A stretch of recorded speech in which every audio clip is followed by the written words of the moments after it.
I created this false sense of what success looked like. Dreaming of a different life? Then it's time to get honest with yourself. I never really asked myself, is that aligned with what I want my lifestyle to be? Danielle Cobo is on Intentional Living, schooling us on how to get everything we want and more. It took me taking a month and a half off and really asking myself, like, why? Why did I start the business? What do I want to do? What do I want my lifestyle to be? And like really do some soul searching. From becoming a boundary boss. Everything in the world is almost fighting for our headspace right now. I protect my day. I protect my mind is what I really do.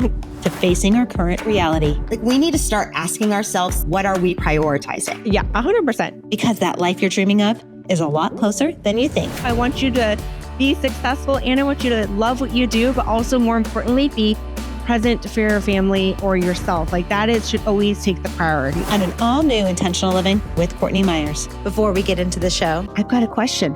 Are you in optimal health? Well, if you're anything like me, I'm sure you're just as confused and overwhelmed with all the information, rules, and advice out there for living your best life.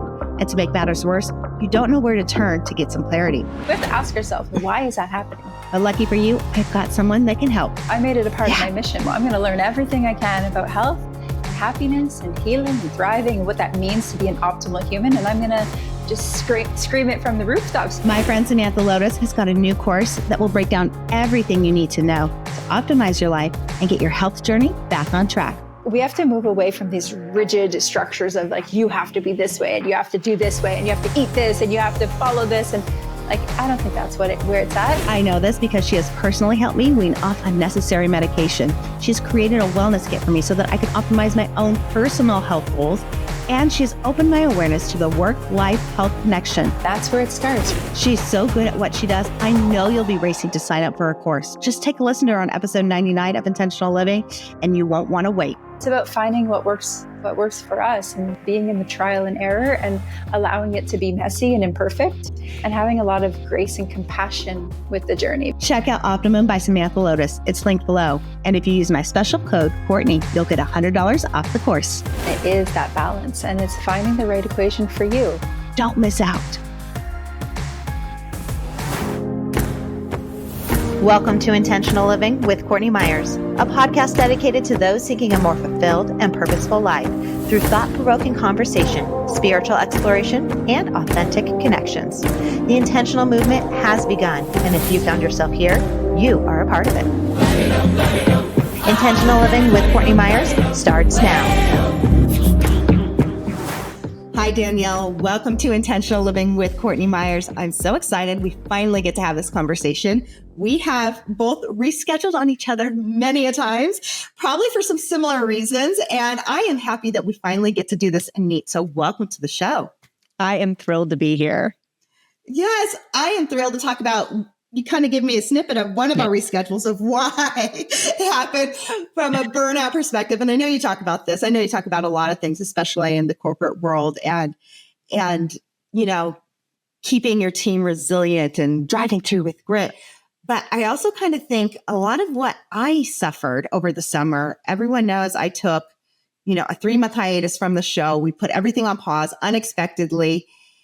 And while there were definitely health issues in there, I honestly think there was a bit of it was burnout, which you experienced too. So let's talk about that, because I think as moms, as business owners, as people who are public and speaking and doing books and moving and shaking like you and I both do, I think exhaustion, we think exhaustion comes with the territory, and like we just push through it. I think that's our norm, and that's not reality. We can't function like that. What did you experience? Not long term. No. Yeah. No. I mean, I definitely, I had kind of always been one of those individuals that is always seeking to be a high achiever. I moved out when and some of that was because my own innate, I wanted to be a high achiever, or I wanted to be successful. And then some of it was more of a survival. I was on my own at 17 years old. And so I really kind of had this, I need to take care of myself, even though I am married and I have an amazing spouse who's totally supportive of me and what I do. I've just always had this, I need to succeed, not only to provide for myself, but now this element of providing for my family. I'm married and I have 7-year-old twins. And I spent majority of my career in corporate. So I spent about 15 years in medical sales. Most recently, I was a regional sales manager for a Fortune 500 medical aesthetic company. And I had been very successful there, thoroughly enjoyed it. But for the past 4 years, I had been doing my own business. And I had this concept in my head of what success looked like. I needed to replace my income that I was making when I was at corporate, which was a 6-figure income, which was plus commission, plus stock options, company car. I mean, I had a very great career that I had had. And I had this mindset that not only did I need to replace it, I needed to supersede it and to be on my own and to be at this level that I was seeing on social media. And I created this false sense of what success looked like. And I had so I remember it was right at the peak of my book launch, where not only was I coaching clients, I was doing sales trainings, I was building online programs for some of the programs I was going to be releasing to support the book. I was working on the book launch, and I was just going nonstop on top of being a mom. And I'm a military spouse too, so I'm the primary caregiver for our kids. It's not as though, my husband is gone a lot. And I just remember reaching to this point where I was so exhausted, I couldn't even get into my office. Like I couldn't even walk into my office. Just the mere thought of going into my office, my home office, I would just get overwhelmed with anxiety. And it took me taking a month and a half off and reflecting and really asking myself, like, why? Why did I start the business? What do I want to do? What do I want my lifestyle to be? And like really do some soul searching. Yeah. I mean, I had that same thing. It's like, at first, the whole like, stop everything because I might be dealing with cancer, essentially. My health is going to take priority. That quickly we found out wasn't the case. Thank God, grateful, but literally moved on immediately and like, okay, I got to go. And then my husband and my best friend are like, no. We need to settle down. There's a reason why this is happening. You need to take stock. You need to start thinking about it. But even then, it's like hard to even allow yourself to do that, especially as a type A. And I think there is a misconception that, we have to go and we have to exhaust ourselves and do all this stuff for success, that we maybe not be getting help. Like we may not be getting help from like our husband or our spouse, that they don't do anything. And like you, I have a husband that's very hands-on. That's not the case. It's our own something in us that drives us. And this happens, I think, I talk to a lot of women like that, a lot of women on the show, because most of us are entrepreneurs or very high performing, like psychologists, doctors, therapists, things like that, where we're pushing ourselves. It's something innate. It's not something that's like not being supported by us. Like we have to take stock of why we're doing that, what's happening inside. And I had to reframe everything as I sat here this summer with my 2 littles, almost 5-year-old, a 5-year-old and a 3-year-old going, I crave that. I crave that success. I have that ambition. I'm kind of going crazy just sitting here watching them play. But at the same time, like, what am I doing this for? That's a hard question. How do we get back to that to start to understand our why? Yeah, I mean, it's one, my husband doesn't look at me in the morning and say, what are you doing to provide for our family today? If anything, he's like, you need to take a break. Like, same here. You're going a mile a minute, No, I mean, I think for me, it was, a lot of it was that soul searching and asking like, why am I doing this? But more importantly, it's what do I want my lifestyle to be? And at what phase of life am I in right now? And how does that align with the lifestyle that I want? And how does that align with the business that I want to create? Because I had this perception of what success looked like, and everybody was telling me what I needed to do in order to achieve it. And there was a lot of great advice. However, I never really asked myself, among this advice and among what people are saying success looks like, is that aligned with what I want my lifestyle to be? So for a long time, I was seeking, I want to be a keynote speaker. I want to be a keynote speaker because I love going on stage and like seeing the light bulb moments in people's eyes and the impact that you get to make from such a large scale. But I'd been a road warrior before. I had spent 250 nights on the road once in 1 year as a regional sales manager. I didn't want to go back to that. And so then I started to take a step back and be like, what is a way that I can still make an impact while also for the phase of life that I'm in right now? So do I still do keynote speaking and do I still do sales trainings? Yes, but I only do like maybe a handful a month, and I'm very limited on it. I only do certain engagements that I really want to do, that I'm passionate about doing. And I started to build my business around the lifestyle I wanted, which was to do things more virtually. And I started to do more coaching, which is so fulfilling and rewarding. I get to help people in building their businesses. Like, how do you transition from corporate to building a successful business? And it's been, I love what I do. And I get to not only help people, but I also get to spend more time with my kids now than ever before. Mm. I'm curious though, because you said something that I've been struggling with. I'm going to have you put your coach's hat on for a minute, because, I struggle with that too. It's like you want to make an impact, but then half the time I think of what I want to do to make an impact is also so self-serving. And it's like, how do you navigate that? Like, it feels like this weird relationship with wanting to serve, wanting to help others, yet it almost feels selfish because like, I want to be making the impact. I want to put myself up there. I want to be on the stage. I want to host the podcast, whatever it is. It's like, personally, I struggle with that. Like, cause the whole platform, we talked about this right before we jumped on, is about having a conversation for other people. Yet then I feel like I'm just like propping myself up.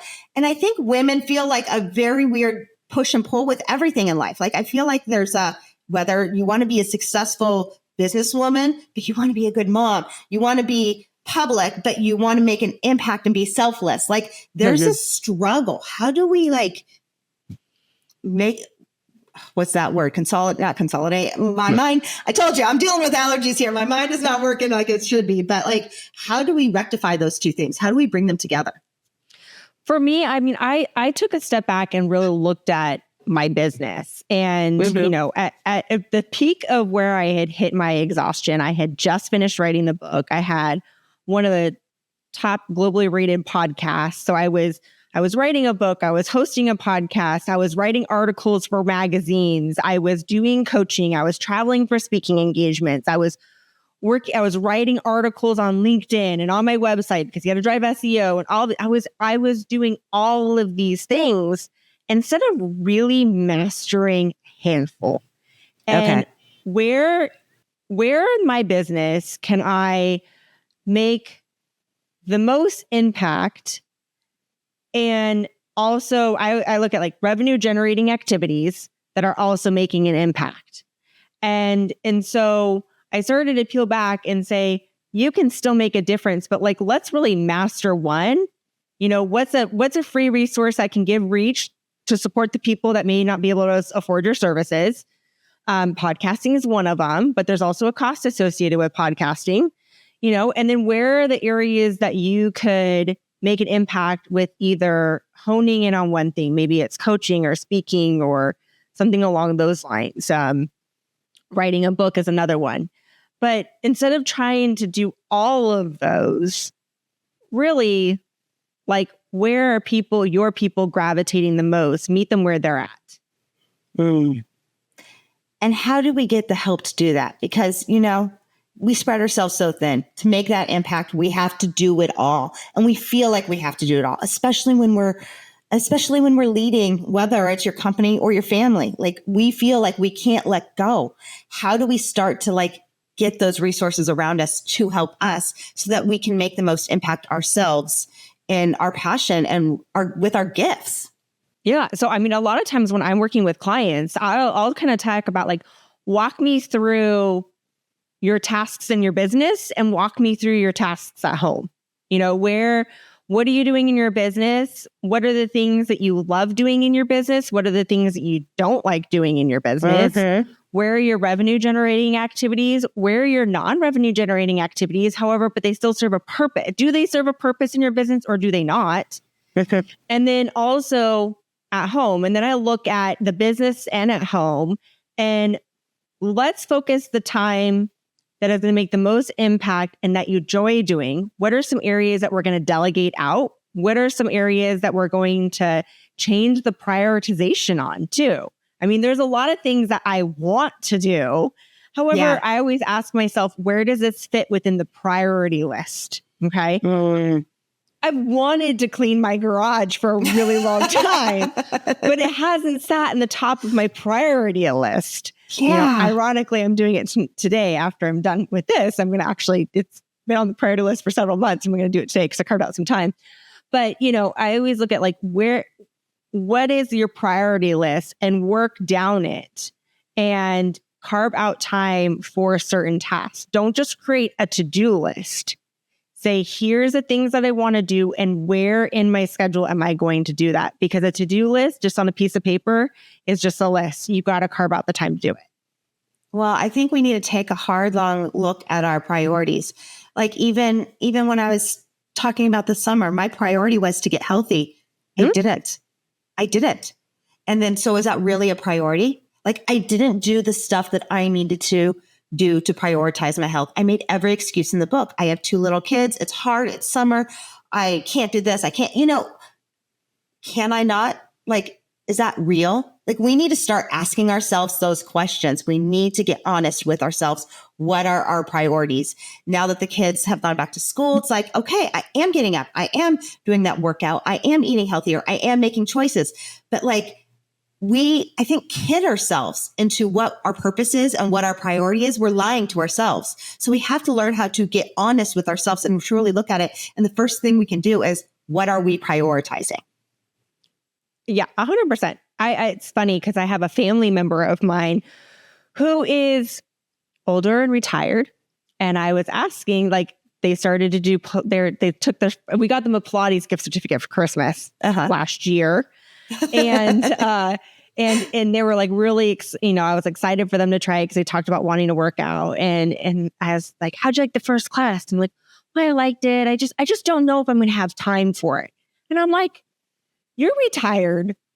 Your kids have grown and had kids. And like, meanwhile, you're talking to somebody right now who runs a business, has 7-year-old twins, volunteers at the church multiple times a week, and also exercises. So at the end of the day, like we all have the same, I don't want to say we all have the same amount of time because quite frankly, I feel like when you have kids, you don't have the same amount of time. You have more priorities, right? But it's how you use that time and how you prioritize your time. And there's things that I'll say like, yeah, I'd love to do that. And I tell my kids, but it's not a priority of mine, Same with money, right? They'll say, oh, I'll never say we can't afford it. I'll say I can afford it and I choose to not spend my money on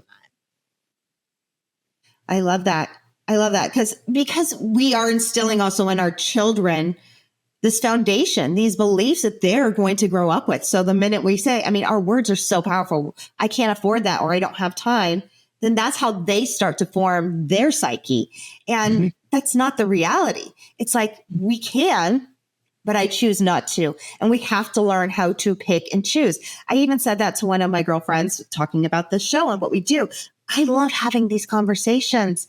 I love making an impact. I love the creative process. I am a creative. I absolutely hate the back end. I hate the editing. Me too. I delegate that out. I have a team that does it.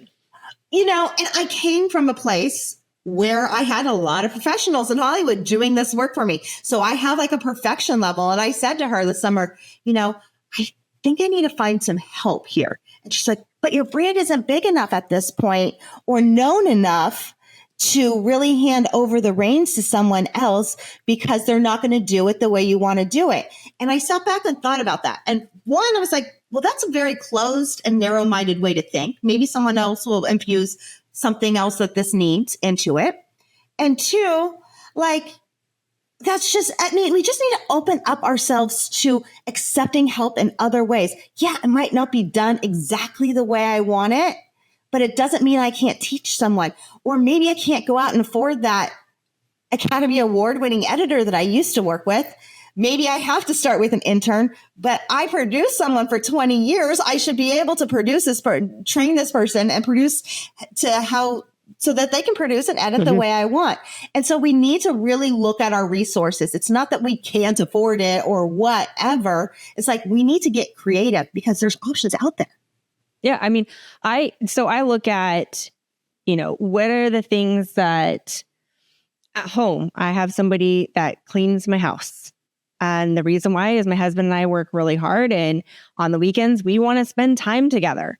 And, that's how we choose to. And if it means that, financially, if I wasn't able to afford getting my nails done, I don't ever get my nails done, quite frankly, because I don't want to go sit there for 2 hours. I'd rather spend time with my family. I just don't like sitting there for 2 hours. Yeah. So there's little things that you look at, I do have somebody when I was in my business, for example, when I came back to my business and I was like, okay, what are the things that I want to do? What are the things that I don't want to do? And can I delegate these out and surround myself with people who can do some of these tasks so that I can focus more of my time on coaching my clients. And so I have an amazing team that I work with that helps with website design and writing. And they did all my podcast management for 2.5 years. And I'm so grateful for them because of them, I'm able to spend more time on the coaching, more time on the speaking engagements, and then more time with my family versus trying to do everything and exhausting myself out and not being fully present when my clients could benefit the most from that presence. Well, I feel like that's also something we struggle with. I don't know how often we are present in whatever situation we are in. I think so often we are just kind of half there and half not, whether that is with our kids, whether that is with our business, because we are spread so thin. So how do we actually get back to being present in our moment and to what we're doing? I struggle with it myself. It's like, I'm like the kids, I'm thinking about work. I'm with work, I'm thinking about the kids. I'm getting text messages from the school. This, that, pictures, this. It's like we are so removed from everything we do. Yeah. I mean, one of the things that I did when I was working in corporate, one of the things I did as soon as I got home from work, my boys and I would go for a walk every day. And that helped me. A couple of things is it helped me transition out of the work mode and into the mom presence mode. So not only did we were outside, we were exercising, we were getting fresh air. I got to have conversations with them, like, how was your day today? But it kind of let me relieve the work stuff and so that I can be more present. The other thing is like to be present, I hardly ever have my cell phone on me per se, like I will during work hours, but during the evening hours, my cell phone's typically in another room. And it's because I don't want to get distracted by the temptation to check email, the temptation to touch social media, the temptation to look at my phone. So I will put my phone in a whole other room and I have my watch. So if there's an emergency, somebody can call me. The other thing is too, I have notifications turned off on all my emails, all my Facebook things, any apps, all those notifications are turned off. It is focused hour. When I'm at work, I'm focused on work and I minimize the distraction. When I'm at home, I focus on my family and minimize the distraction. Did you do that overnight or was that like a journey to get there? Because it gives me anxiety thinking about it. Like, how often is there a big emergency? But I'm thinking someone needs to get a hold of me. Like, do they really? Like, what is it? I can't stop. It's an addiction. I think we're all addicted to it. But how do you stop? Yeah. I mean, so research shows that we touch our phone about 200 times per day. That's crazy. I really think about that.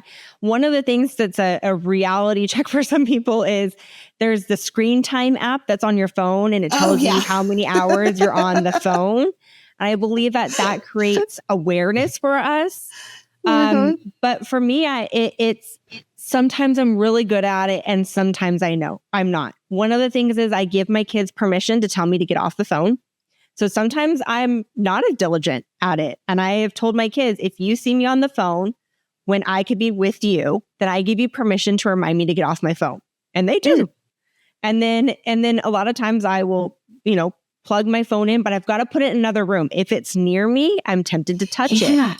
So I've literally got to put it in another room so I'm not tempted to touch it. But what I realize is the less time I spend on my phone, the less time I spend on social media, the more actually happier I am. I never touch my phone during the first hour of the day because I believe the first hour of your day sets the intention of the day. So if you're going on your phone when you first wake up and you're looking at emails, all you're doing is thinking of all the things you've got to respond to. If you go on social media, all you're getting into is a comparison trap. And so the first hour of the day is like, get the kids ready, go for a walk, get ready. And then when I'm ready to get into like work mode, then I check my phone. I protect my day. I protect my mind is what I really do. No, I love that. And I'm trying to figure out like, how do we realistically do that? Because I'll kid myself into that little screen time, how much it comes up. I kid myself into being like, oh, it's not that much because my kids still have nighttime monitors and it comes through my phone. So I have it on all night. So I'm like, no, of course it's going to be on that long because it's been open all night with my kids, with the monitor.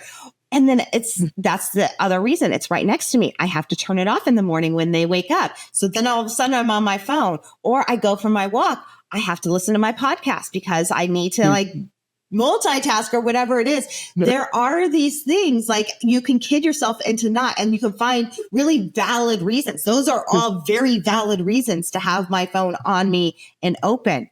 So it's like, just allowing yourself to like get that. I mean, I'm sitting right here. I have it on airplane mode because we're on, we're having a conversation. I don't want to be distracted, but it is like, it's a crutch.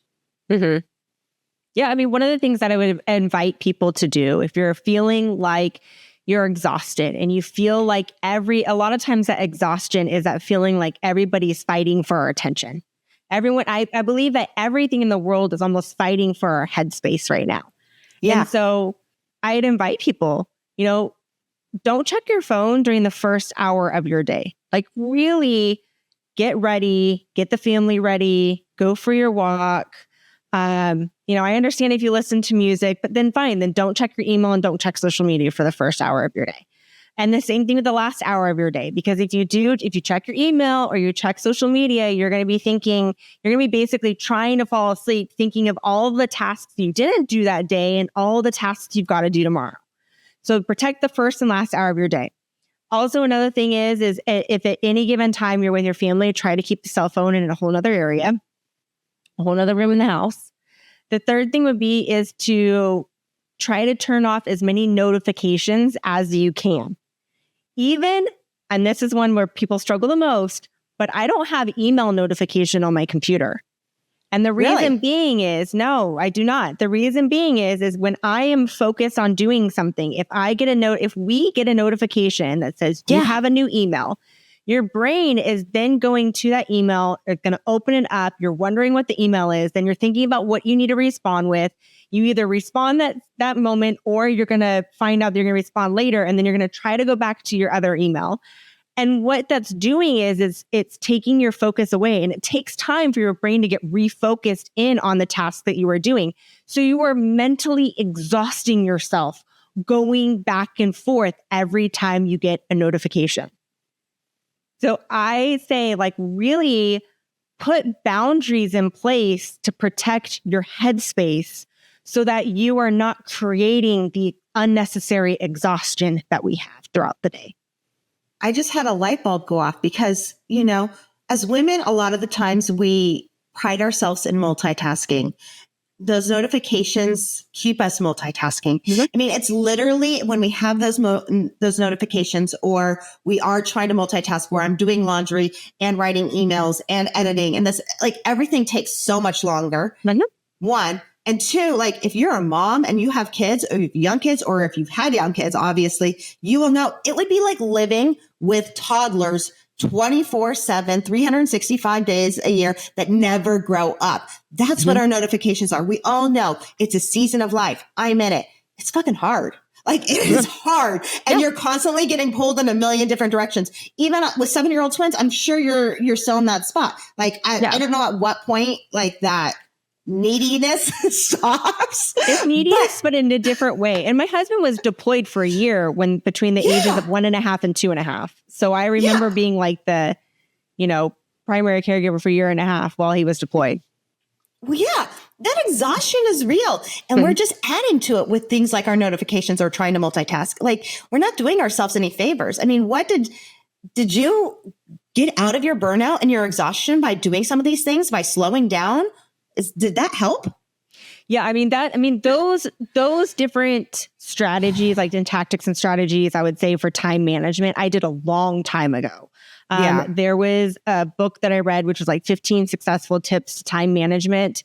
And I read that book and I implemented a lot. So one of the things I do is I do read and I do a lot of personal and professional development. And I try to implement at least one thing that I learn.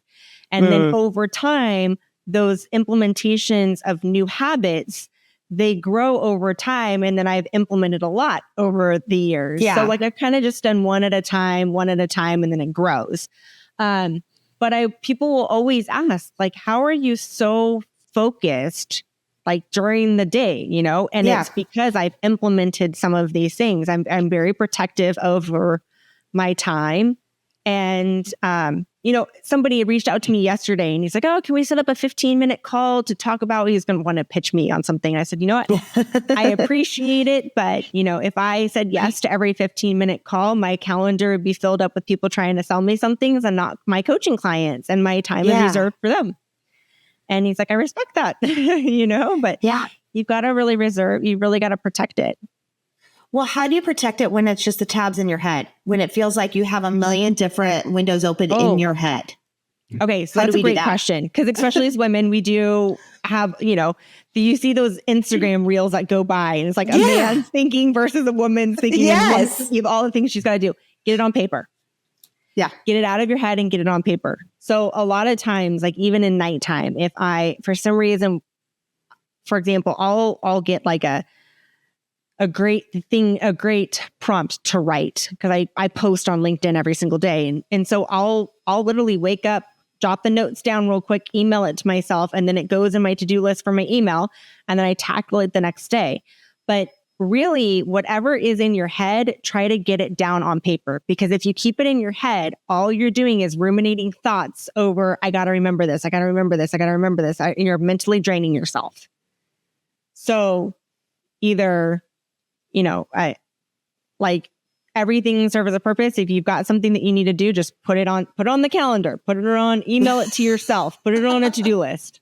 So I love that you said that. Just the way you said it. We have this joke, my husband and I, says, put it on the list, because his dad said it to his mom about some chores or whatever, his honey-do list. Put it on the list. Like we always talk about putting it on the list, but it's true. Like I'm the queen of to-do lists. I'm the queen of writing stuff down. Yet I still feel like I have my head going a million miles a minute and thinking about a million things. I think as women, we do that, especially when you are working and you have kids, whether you're working or not, you're working. I mean, any aspect of your life.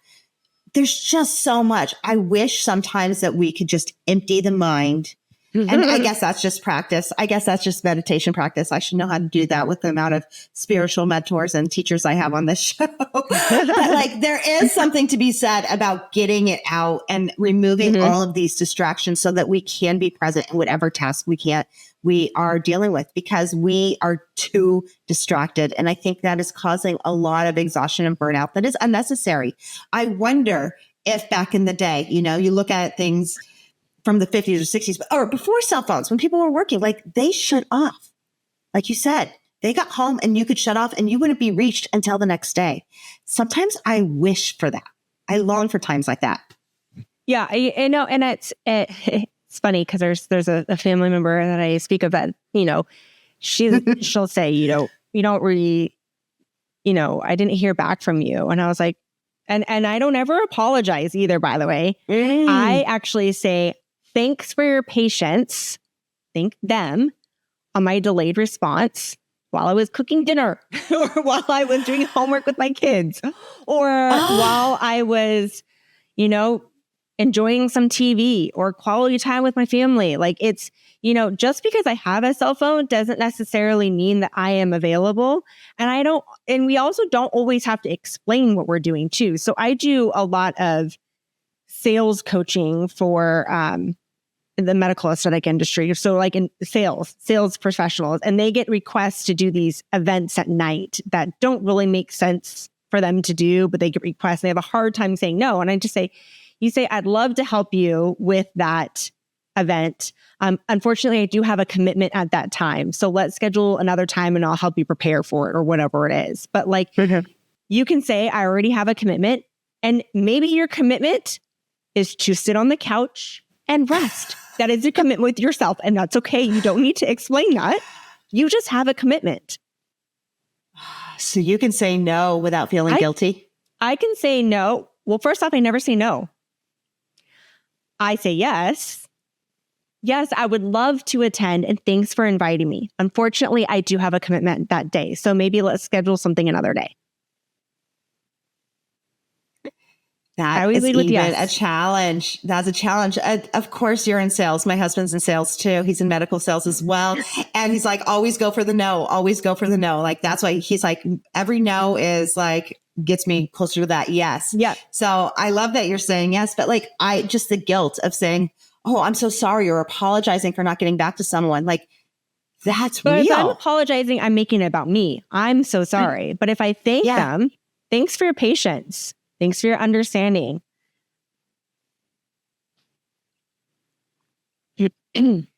Just taking a moment to take that in, because it's just like, it's a change of mindset. It's a change of way you show up. And it feels like, you just show up with more confidence when you take charge of it, as opposed to, oh, I'm so sorry. Oh, I was explaining whatever you were doing. It's no one's fucking business. I'm sorry. It's not. Like, it's your life. You can do what you want. Yeah, I don't need to explain that I have, that I sat on the couch and rested after working a really long day and after juggling kids and the first week of school. No, I just say, yes, thank you so much. I got an invitation this morning. Thank you so much for inviting me to your son's birthday. Would love to attend. Unfortunately, we're going to be out of town, but let's get together and we'll do a pool day, the following week. Well, see, that I also find that I do that a lot, and then I reschedule, and then I regret that reschedule, and then I regret that reschedule. It's like you push it off. If you don't want to do it, we have to give ourselves also permission to just say, it's not working for me, or I don't want to do it right now. Because that reschedule is sometimes, I feel like, a way of pushing off that hard saying no, or it's just not working with me. Yeah, and it's okay to say I have other commitments, or it's okay to say, right now that's not a priority. Mm-hmm. I would love to join the podcast right now. Right now, that is not a priority to join. I've had to say that lately, because I had 30 that I did in 1 month, and I was like, I am burning myself out. So now I'm like, you know what? I have other priorities right now, and when my schedule allows, I'll go ahead and open it up, and I'll do one a week. That's it. Yeah, we can burn out even if we're doing something we're passionate about or something that we consider a priority. So we do have to guard that as well. It's all about safeguarding our mind. Well, I love all of your tips and everything you're saying. How do we work with you? How do we get this coaching like in real life, real time, real action, get your book, all that good stuff? Yeah, so my book is Unstoppable Grit, How to Break Through the 7 Roadblocks Standing Between Us and Achieving Our Goals. So that is available on Amazon. And then I I'm on LinkedIn all the time. That's definitely the platform I'm the most. But I also do business coaching and career development coaching as well. So I teach a lot of this, like, how do you have a successful career? How do you build a successful business while not burning yourself out? Because I don't want you to sacrifice your personal life to be able to chase money. Like, no, I want you to be successful, and I want you to love what you do, but also more importantly, be present for your family or yourself. Like, should always take the priority. Yeah. Well, I think where you're told, the more we work, the harder we work, the more we're going to get what we want, the more success we're going to get, the more money we're going to make. And it's really not the case. And it'll like literally make you sick like me. Like, you can't just push your way. You can't will your way through it. We need to also start to work smart and prioritize ourselves in addition to our ambitions. So I think that's huge. I love that you're doing that. Thank you so much for joining me today. Thank you. And I hope you have fun cleaning out that garage. It will be. My kids are going to help me. It's going to be a team effort here. Isn't it fun when you can get them involved in something mundane like that? Weirdly, my kids are begging me to help do dishes, and they're just too young to do the dishes right now. I'm just like, you can't wash this knife, but no, but at that age, they can sweep and mop at that age. So by the way, they can do those things. Yep. I spray a little bit of Windex on the wipe and let Harper go do all the windows. I'm like, have at it. I might have to redo it later, but at least you feel like you're contributing. again, it's not about being perfect, right? You release it to, you teach her, you release the perfectionism, and you get help along the way. I love it.